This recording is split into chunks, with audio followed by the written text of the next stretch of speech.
What happens when your own family treats you like you don't exist?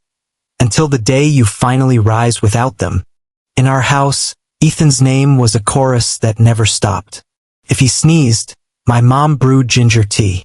If I burned with fever, she shrugged and said, "You'll be fine by morning." His report cards were framed on the wall. Mine disappeared under piles of unopened mail. There were no fights, no slammed doors, no "I hate yous," just silence, an absence so loud it became its own language. I'd walk through the door after school to find them already at dinner. "Oh, we thought you ate already," my dad would say, not even looking up from the TV.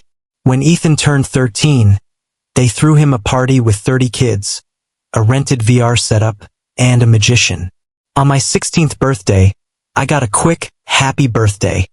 Before being asked to mow the lawn, guests were arriving soon for Ethan's cello recital. I wasn't jealous. I was starving. By the time high school ended, the message was carved into stone. Ethan was the star, and I was an afterthought. He got into a private university. My parents celebrated like he'd won an Olympic medal. I enrolled quietly in community college and picked up a second job. I didn't bother telling them. Mornings, I stocked shelves at the grocery store. Evenings, I delivered pizzas with a half-broken GPS and a leaky soda bottle rolling under my seat. Nights when I couldn't afford gas, I curled up in the back seat of my dented Civic, hugging my backpack, listening to the buzz of mosquitoes while my spine screamed from the hard seats.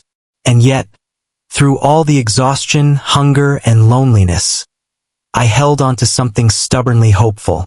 I dreamed of an apartment with peeling paint but working heat, maybe a scrappy dog that didn't care about my bank account. I didn't want luxury. I wanted peace.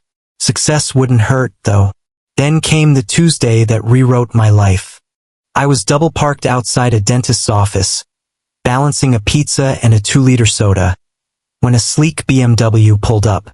The window rolled down, and I saw a face I hadn't seen since I was a kid. Uncle Victor.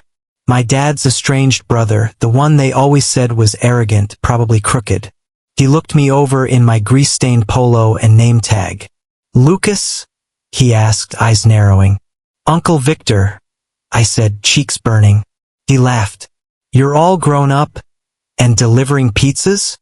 "Just part-time," I muttered. His smile faded.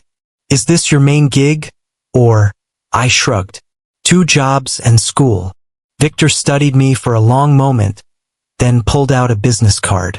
"Come see me tomorrow." It was the first time in years someone looked at me and didn't see a disappointment. The next morning, I stood in his office. Glass walls, leather chairs. The city stretched out below like a postcard. He listened as I told him the truth. Community college, 2 jobs, nights in my car. His face hardened. "That's what they let happen to you?" I shrugged. Guess they had bigger plans for Ethan. Victor didn't lecture, didn't pity me. Instead, he handed me an opportunity. An internship at his company. Nothing glamorous at first, spreadsheets, research, but a real chance. When I asked why, he said, "Because when I was your age, no one helped me.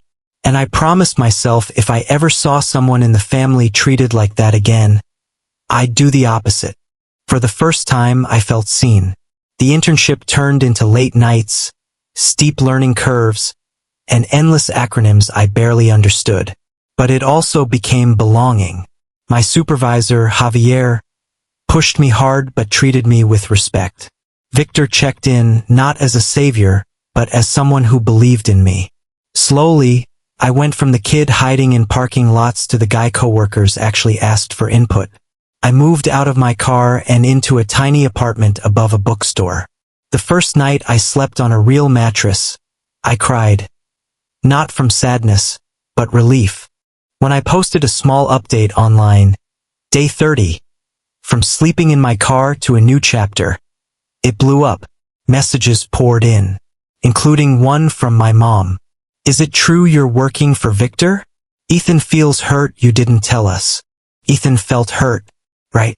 The irony nearly made me choke. Suddenly, my family wanted back in.